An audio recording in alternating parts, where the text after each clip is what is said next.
Good evening and welcome to Dark Oak Presses. It's all about writing. I'm Christy Bradley, and tonight we have a special guest, best-selling and award-winning author Patricia Potter, as we discuss crafting successful love scenes. Welcome, Pat. Oh, thank you. Thank you for coming. I had never read a romance when I started writing. I started when I had an idea that wouldn't go away. I was in public relations and I didn't like it very much. I had been a reporter before that. And one day I just sat down and wrote a book, never having read a romance of any kind. And I finished it and I went to a hall to get published at Emory University. And there was a speaker from Romance Writers of America and started talking about romance. I said, my golly, that's what I'm writing. And that's how I started writing romance without ever knowing. It was something I like to write because I like human relationships. I like being able to bring out the emotion in human relationships. I like the tension that there is between a man and a woman when they're falling in love. And almost every one of my books started out as a Western with a lot of action in it, a suspense with a lot of action in it. Island of Dreams is my favorite book of all time, and it's a spy novel that takes place during beginning of World War II, and the hero is a Nazi spy, German spy. And it takes place on Jekyll Island, and I wrote it because I love Jekyll Island. I don't know if any of you have been there, but it's a magical island, and at the time in 1940, they had what they called the Millionaires Club. And all the millionaires in New York came down in wintertime and spent the winter months in Jekyll Island. That includes Jay Gould and Rockefeller, every single. At one time, it was something like 65% of the world's wealth were members of this club. There's 100 members. And it closed it was started in 1890 and it closed in 1942. And the rumor was they closed because of the danger of German submarines going up and down the coast at that time. And I thought, what if that really happened? And that's how every book I've ever written has started. Is I'll read something in the newspaper, and what if this happened instead of that? And it just so happened that the romance field so it fit what I wanted to write. And it just so it came naturally. I think it's very interesting to ask your first question is, how does a love scene in an action thriller differ from a romance novel? And a lot of times, it's very similar because there's a lot of women writers who write suspense, westerns, and what have you. And the romance is not overpowering. I love to read reviews of my books online with Amazon because somebody will say, there's not enough sex in here. And the next person will say, there's too much sex in here. And so you have sort of that fine line. And you have to know who you are writing that book to. You have to know that a romantic suspense is different from a sweet romance. Or a romantic suspense is different from a pure suspense like Than Me, who has romance in it, but it's not the focus. In a romance novel, it's the focus. But you have all these other wonderful elements in it, which is suspense and action and I think I love romances because to me it brings out the best in human beings. In my book anyway, it's people that you really want to like, who are striving to do good things a lot of times. Right now I'm writing a series of books of veterans coming home and with deep, deep problems, injuries and PTSD. And I did a lot of research on it, and Right now I have them trying to construct a Horses for Heroes program, which in researching it, there's a lot of them going on right now. But I love doing books where there's a lot, it has happy endings. It has the satisfaction at the end. And you could, now, Island of Dreams, it is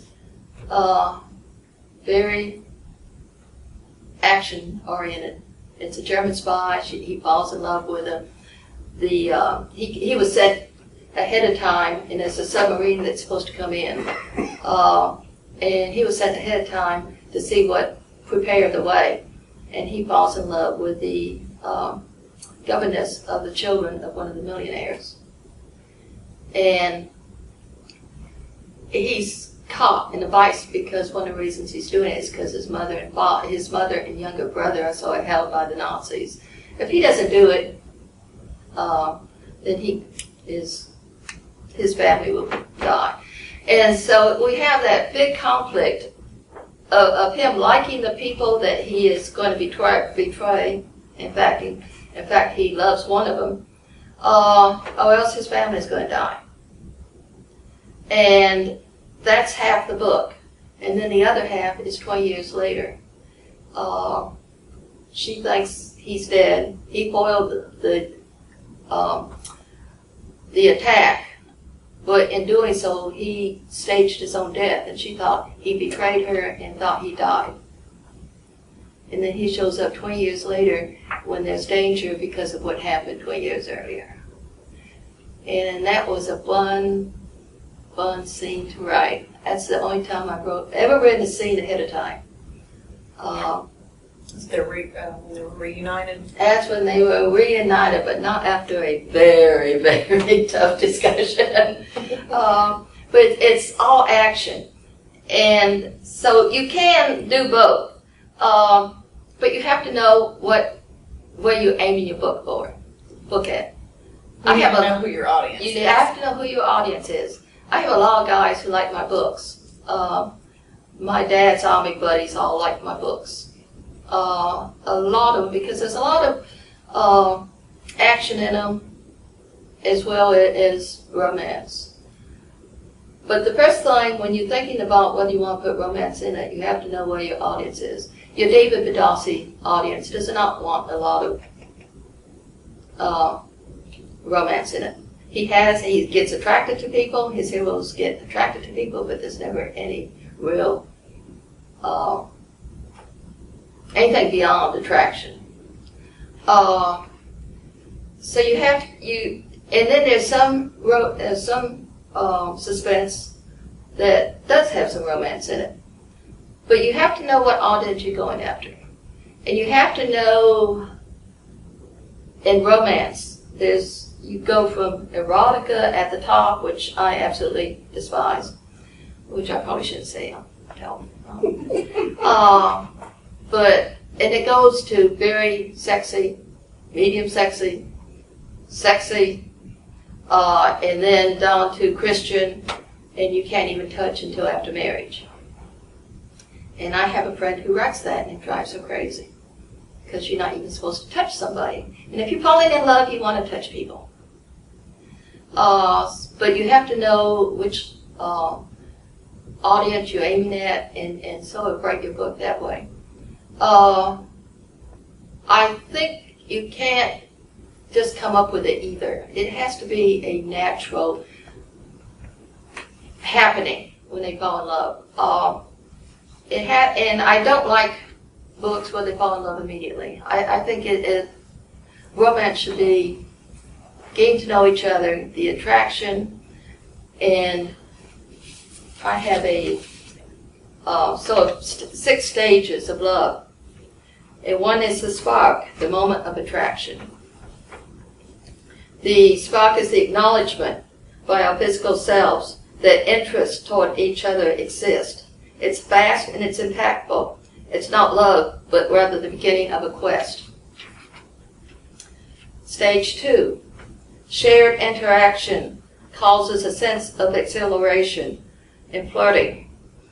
the characters begin the chase, placing themselves either purposely or subconsciously in each other's path. Circumstances within your story dictate these scenes.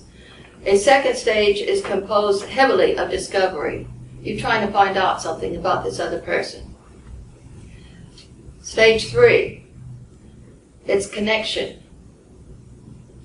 It's the first meaningful opportunity for your characters to connect, whether it's accidental brush against the arm, hand holding, a brief kiss, a welcome. All the chemical reactions of the former 2 stages are called into action as the body reacts to physical nearness. Stage 4, commitment stage. Your hero or heroine are intensely aware of the other person's existence and have become a couple. They may rebel or conceal themselves apart, but in the overall romantic arc, a bond has been woven through the content of your story to create a sense of commitment. And that's when I have a lot of fun with my books, because most of the time I have opposites. I have people who have different goals, different values, different needs, different backgrounds. And the secret is to make, at least in my books, is to make people so different and with so much against them that the reader can't figure out how they could ever possibly get together. And then somehow manage to do it so it's believable. And I think that's one of the big secrets to writing romance. Stage 5, intimacy. Things have moved to a physical level, but it isn't as simple as sex. Intimacy includes a special bond, a sharing of self, forged through secrets, actions, and words. No matter where other sex scenes occur within your novel, at this stage the physicality has a different and deeper meaning, combined with the emotion and commitment of the prior stages. Okay, and 6 is happily ever after. One of the ones I wanted to read, and this is not sexy at all, really. This is a story where the heroine is a newspaper reporter. She witnesses she doesn't witness a murder, but she is assigned to cover a murder of 3 policemen in a county outside Atlanta. And I can write that because I was a reporter who covered the murder of 3 policemen outside of Atlanta. And at the time, I had just returned from having a bad automobile accident. I was on crutches and on a brace. And the only reason I got to cover the murder was because I was the only one in the office at 3 o'clock on Sunday. And so it was fun writing that book because I knew exactly what had happened and why it happened. And a lot of that is in the book. But she discloses, one of the detectives tells her something that she shouldn't know, something that connects the murder to a big syndicate. And she says just enough in a news article to make everybody think she knows more than she does. Including the bad guys and including an FBI agent who is extremely unhappy with her because she won't reveal her source. And she is just determined not to reveal her source, and he's been out working on that case for about 3 years, and she has the secret to what he wants. But she feels like she is protecting her source and that he might be killed if she doesn't. Well, accident after accident happens to her. And meanwhile, they are always at each other's throats. And on one occasion, she's driving back, and she's attacked and almost is killed, and is sent to the hospital. And he picks her up at the hospital and takes her home. And this is the scene right there. She tried to stand. I couldn't stifle a groan. She couldn't remember feeling that kind of pain before. not even through the long medical journey with her leg. Then it hurt to laugh when they took a piece of her hip for a bone transplant. Now it hurt to breathe. Mrs. Jeffers, who was her housekeeper, you help her into a bedroom, and she's talking to the FBI agent. You help her into the bedroom while I make some cocoa. Robin was bemused at the way Mrs. Jeffers ordered an FBI agent about, but that thought was quickly replaced by the fact that she would soon be alone tonight with a bum leg and a chest that ached every time she took a breath. He obediently helped her stand. His arm stayed around her until they reached the bedroom. The covers were turned down, and she sat down on the edge of the bed. You haven't asked me about my source. Would you tell me? No. Then it wouldn't do any good, would it? She studied him through narrowed eyes. I'm not sure I trust this new, understanding you. You've been hurt. I don't hurt kittens. I'm not a kitten. Okay, bad analogy. You're definitely not a kitten. She started to lean down to unzip the left leg of her slacks. A sharp ache stopped her midway. My ribs. He kneeled on the floor and unzipped the pant leg. Then his hands quickly unbuckled the straps of the brace. She didn't want him to do it. The leg was still badly scarred, through the white puffiness was gone. But when he finished, he finished before she could protest. He placed the brace next to her bed, and his fingers massaged her leg. Gentle. His fingers were gentle, and they felt so good. She leaned down on the pillows, easing some of the strain on her ribs, the stiffness in her leg. She closed her eyes and savored his touch. He caressed the leg as if it was a thing of value, even of beauty, not the scarred, ugly limb that she saw each morning. She thought then her leg would repel him. Warmth started filling her. Warmth and an awed contentment. The terror of earlier hours faded. I see you in good hands, Mrs. Jeffers said, and Robin opened her eyes. Her neighbor was carrying a mug and placed it on the night table. I'll be on my way. But that was exactly, the spark had already been there. That was the attraction at stage 3, the connection. So right there you begin to see that there's going to, it's building towards something strong, yeah.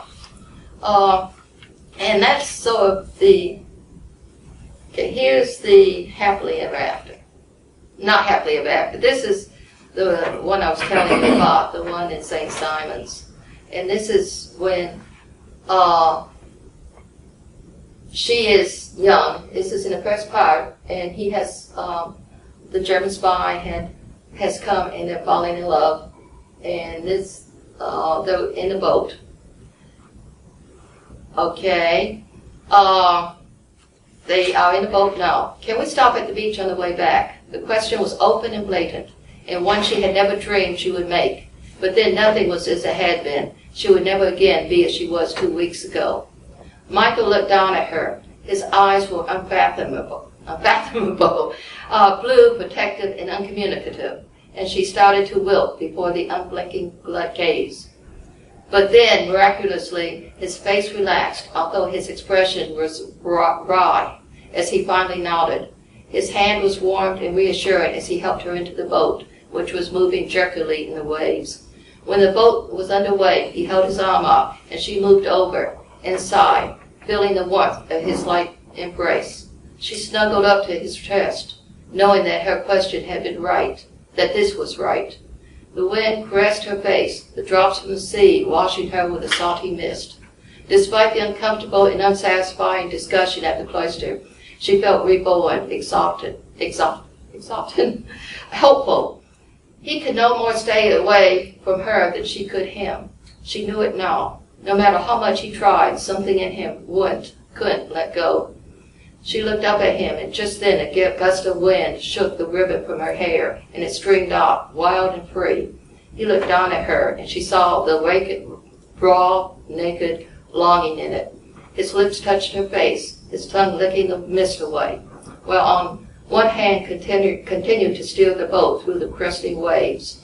A hard, jolting thump threw them against each other, and he eased the speed until they were at a bare crawl, just enough to keep the motor running.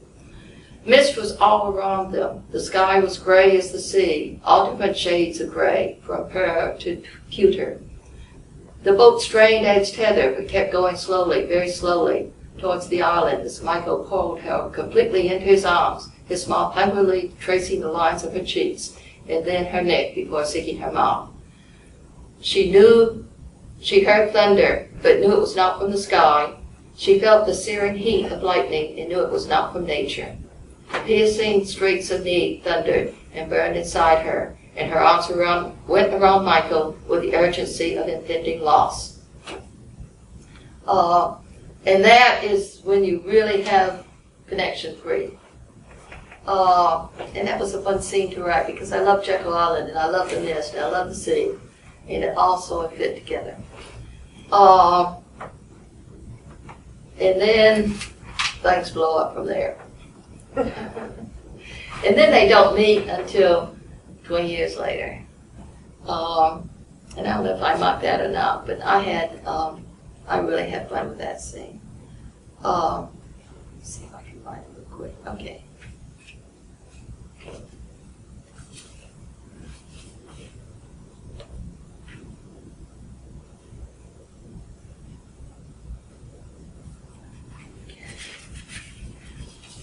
Okay, she married the FBI agent that was after him, but she loved him, but in a more platonic way. But this was always fire. With okay, she is walking on the beach, and it was after her husband had died.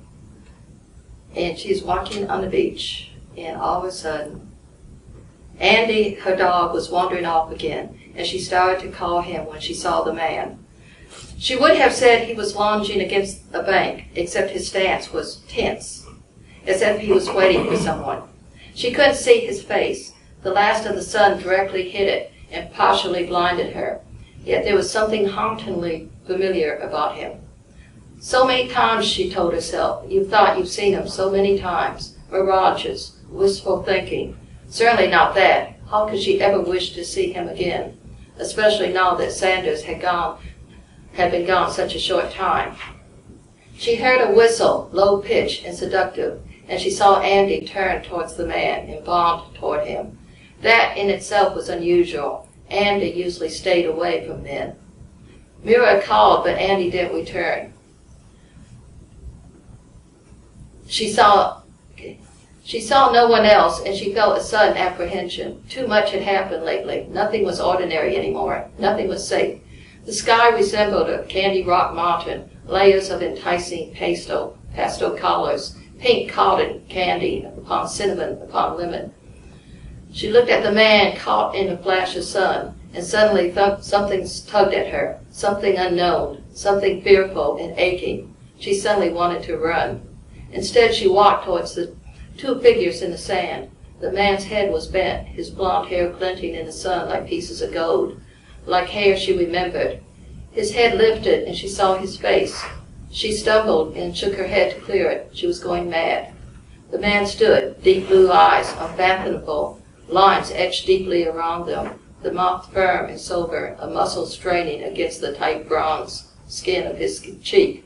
20 years peeled away, and she stood on the beach as she once had, bound to a man she didn't know at all. She reached out her hand as if to see whether it was accurate. A ghost brought on by recent events. But her hand touched skin, and she jerked it away as if burned, stumbling backward, falling like a lifeless gray clown, until his arms caught her and lowered her gently to the ground. She remembered that touch. She had never been able to forget that irresistible combination of strength and gentleness. She looked up, back into his eyes, so deep and blue they seemed to swallow her. "Mira," he said, his voice low and musical, as it had been the first time he'd said her name.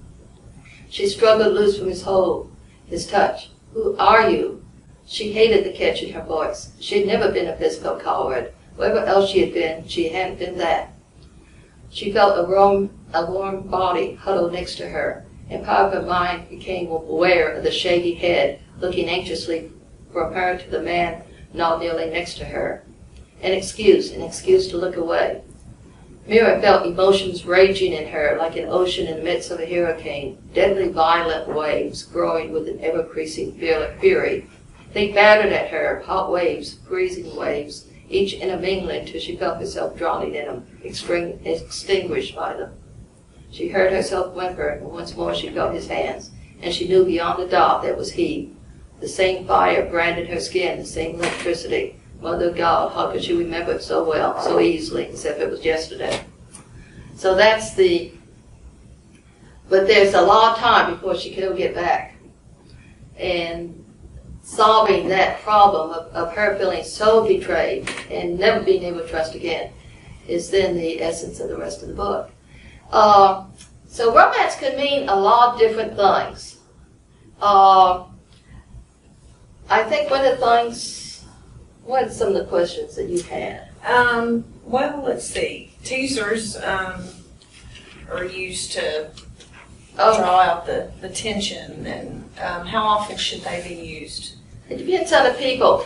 The main thing in romance, I think, more in romance than anything else, you need to know your character from the beginning, just inside out.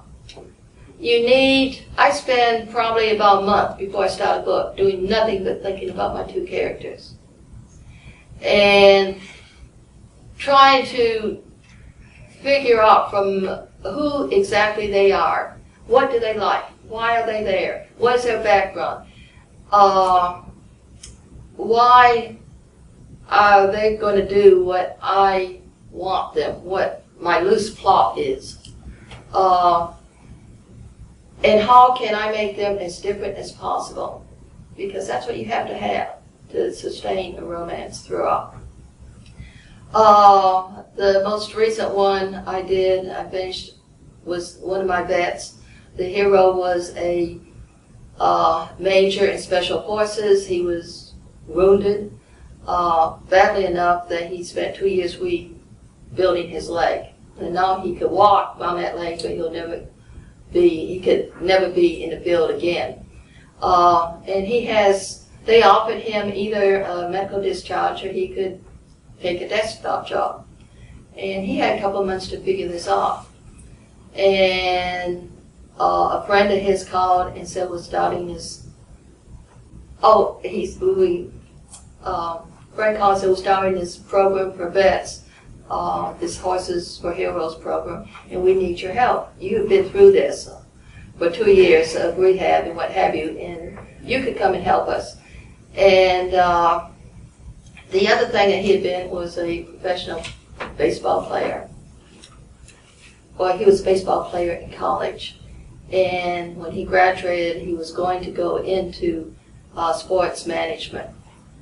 And he knew the business of sports management. And that's what was wanted in this particular thing. They wanted him to develop a program for vets and how to finance it and grants and things that he could do. And he goes for about 2 months. He decides to go there and help out for about 2 months and draw up a program for them. And then he was going to leave. And he doesn't quite know what he wants to do after that. He doesn't know if he wants to take the desk job or not. And so he's at loose ends, basically, outside of this one temporary gig. So how can I make a heroine that's different and with such different goals than he has? In one way, they're very similar because she's a reporter, and she is a reporter in Syria. She's a foreign correspondent, and she covers the Middle East. And she is in Syria when there's a bombing, and she was badly wounded. And she, in her shoulder, and it's going to be a while before she gets back. And she's been out of it for 3 months. All she wants to do in the whole wide world is to go back and tell those stories in Syria. She spent her whole life trying to be a serious reporter, working her way up. It consumed her life. She does not want home or family. She wants to be a war correspondent. she's extremely curious, which is very good because I'm extremely curious and I understand that. Well, she is at loose ends trying to rehab her arm and get well enough to go back to be able to hold the equipment that she needs to hold. And she's working towards that aim. But in the meanwhile, she has to do something. And she hears about this program, Horses for Heroes. And she decides that she wants, while she's getting well, she could go do that. She could go do a story on these programs. But she never wants to get married. Her mother and father had a horrible marriage. Her sisters were divorced. Her father was very dominating when she was a child. She was the child always. Instead of going to the prom, she went to a lecture by a reporter. And the last thing she wants is any kind of permanence. She wants to be going and reporting and doing her thing. And these two people, she sort of forces her way into this, helping him, going with him on a trip to investigate different programs that are already going on, see what works and what doesn't work. And they are about as different as two people can ever be. And that created a lot of humor, as well as, I like that book because there's a lot of natural humor. And it's strange because when you really know people, you really spend a lot of time, like a month, just trying to figure these people out and who they are, what they like, what they don't like. You really get to know them, and when you start the book, they do their own thing, they take off. I've never read a synopsis that did not change completely along the way, and that's because you know the characters so well they take over the book. Does that make sense? Oh, yeah. And if they don't, you're in trouble. If they don't interact, like when they met, I didn't expect them to be as, what do I want to call it? Not congenial is the word, but there was a connection from the very beginning. They had a humor between them that just developed. I never planned. I'm not good on writing humor. But in this case, the characters did it for me. And can that conflict between the characters be helpful for raising the sexual tension? Yeah, because they want neither of them. His wife had dumped him when he was in the hospital, too. Not his wife, but his fiancée dumped him when he was in the hospital. Mm. And so he's not real trusting of women at the moment. And the last thing he wants is get to the woman was a news reporter for television stations. That even more complicated things. Right. It's really fun seeing if you can't really mess up these people. Because the more you mess them up, the better time you have in trying to fix them. But you really have to know them, and then hopefully the characters take off and write the story themselves and will do things that you never expected them to do. Now on love scenes, getting back to love scenes, which was the purpose of all this. I love humor in love scenes. I love, now this one, no humor in that one. And the Soldier's Homecoming, there's a lot of humor in it. Because they're both fighting the attraction between them so much. And yet they're just irresistibly drawn to each other from the very beginning. But this is just a real short one. They ended up in a hotel room in Sedona, Arizona, which is one of my favorite places. If you want to go any place that's romantic, it's Sedona, Arizona. That's a piece of advice if anybody wants to go on a honeymoon or anything there. But they're in Sedona, and they're in separate rooms, but throughout the journey they've stopped at different horse farms and what have you. She drives him crazy because she wants to stop every place. He wants to get on with business, but she wants to go to a hat cemetery in some place you ever heard of a hat cemetery? He hadn't. He didn't want to.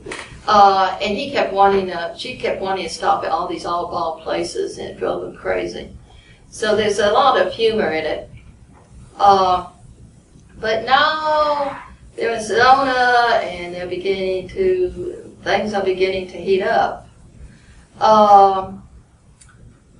Okay. They're in a hotel room. They just come back from dinner. Okay. And she swallowed hard and told her, they are in an embrace. The need to touch him, feel him, make love to him was irresistible. The sparks that had glowed between them flared, enveloping them in a circle of heat. She lost herself in the touch, in the feel of his aroused body against hers. His hands moved around her neck as his mouth explored hers ever so slowly.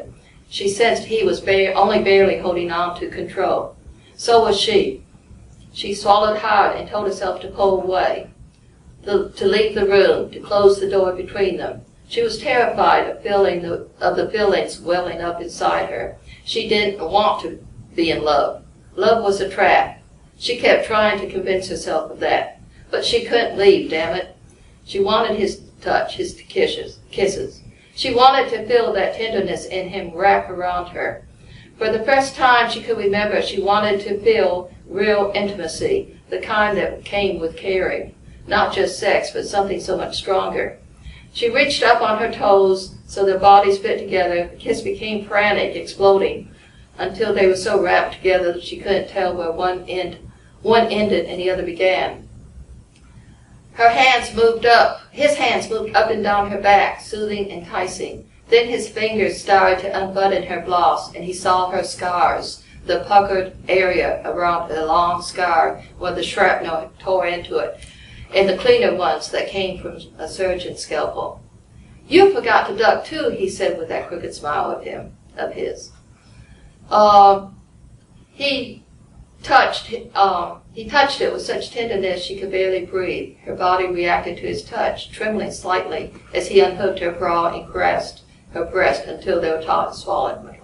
He cradled her against his chest and kissed her again, slow and lingering. When her lips pouted, he looked down at her. "I'm afraid I'm becoming addicted to you," he said. She smiled gloriously. "Ditto," she said. "I want you, probably too much." "Why too much?" "Because after this week we're both headed in different directions." "True." "What are we going to do?" he asked, leaving it up to her. "I don't know," she said.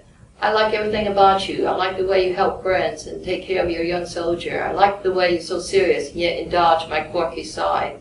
I like your face, especially when you smile." That is not humorous.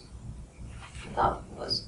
But anyway, so we go on as the tension between them built very slowly until the end. And this couple I really liked because it was slow building. It happened in a week, but in a way it was slow building. It wasn't slam, bam, thank you, ma'am. It was just sort of a slow building of sexual tension, but it went along with them having very strong feelings about who each other was. And so it could happen in a week, or it could happen in a year or 2 years. Noah Roberts wrote one once that happened in one day, it was a horse barn that happened one day that the couple fell off, which I think is amazing. If anybody wants to read wonderful, how to do love scenes right, read Noah Roberts in her suspense. She's just a master of it. She's written about 1,000 books. No kidding, 1,000 books. I'm not joking here. No, she has. And a lot of them were just simple, short romances. But the last few years, she's written some excellent romantic suspense books. And her love scenes are better than anyone I've ever. So if anybody wants to do a good love scene, I advise them deeply to read Noah Roberts. Okay, the importance of establishing believable reasons for the hero and heroine to fall in love. That goes back to some of the things I've already mentioned in some of the little excerpts. she falls in love because this is truly a really, really nice guy who's put up with a lot of her wanting to go to the upside-down Cadillac cemetery where they bury Cadillacs halfway in the ground. Have you ever heard of that? You haven't been there? It's interesting. It's as bizarre as you think. Yeah, that's what.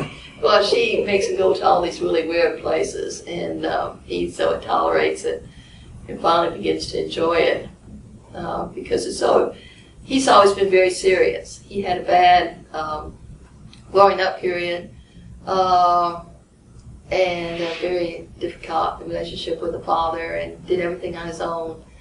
And he wanted to go into sports management, but his best friend died in the towers in New York, and he enlisted then and went into special services, and he'd been there 15 years. So he wasn't, he was a very serious guy. But when he and she got together, just magic happened. The humor just popped out. And that's because I got to know them so well, I think. So the main thing I can tell you about writing any book is know your character. Just spend so much time knowing those characters before you ever start writing, because then it's going to help you a lot. And they will take over for you and guide your story as you write. Pat, would you say that the difference in writing a love scene and a fight scene are minimal? I mean, they're both action scenes, correct? Fight scene and romance? No. No, you don't think a fight scene and a love scene are Well, you're talking about two different emotions. Now, are you speaking of a violent fight scene? Well, no, I mean, they're just both action scenes. I mean, a love scene should be an action scene. And is it say man and woman? Or okay, yeah. If it's the same, I was thinking it was two different. But yeah, no one ever has. It's not always tulips and roses. That's right. In fact, it's more interesting if it's not tulips and It roses. is. That's why I had so much fun with my FBI agent, because they were at knife edges throughout the book. I mean, they really were. Because he had spent 3 years chasing these people, and he thought she had the answer. And she had journalistic integrity. And I had fun writing that because as a journalist, I worked for the London Journal, I felt really strongly about keeping sources safe. And it's always been an interesting problem or argument or whatever of who has the most. Do you risk lives by risking your source's life? I mean, how do you balance this? How do you balance? And some of it was her ambition. She knew that those stories were really bringing her to the head of the line at the newspaper. And it was good for her career, but more important to that was safeguarding her source. And that kept my FBI agent trying to crack a gang who had been killing a lot of people. So where do you weigh the... And so they had a lot of fights, and a lot of really angry fights. And some books do that. I wrote one book where there was an outlaw, it was a Western, where he didn't kidnap her, but his men kidnapped a woman for him without his knowledge. He didn't want it, but he was stuck with her. And there was a lot of fights going on there. It took a long time for them to ever get together because she was justifiably angry. And he was justifiably angry because her father was the one who really sent him to prison for 10 years. And so there was a lot of, fighting. Sometimes fighting is also a logical Catalyst. when emotions are really high, you could get angry. And when you're in love, emotions are high, and you do fight. So yes, I totally agree with that. Thanks for joining us tonight, Pat.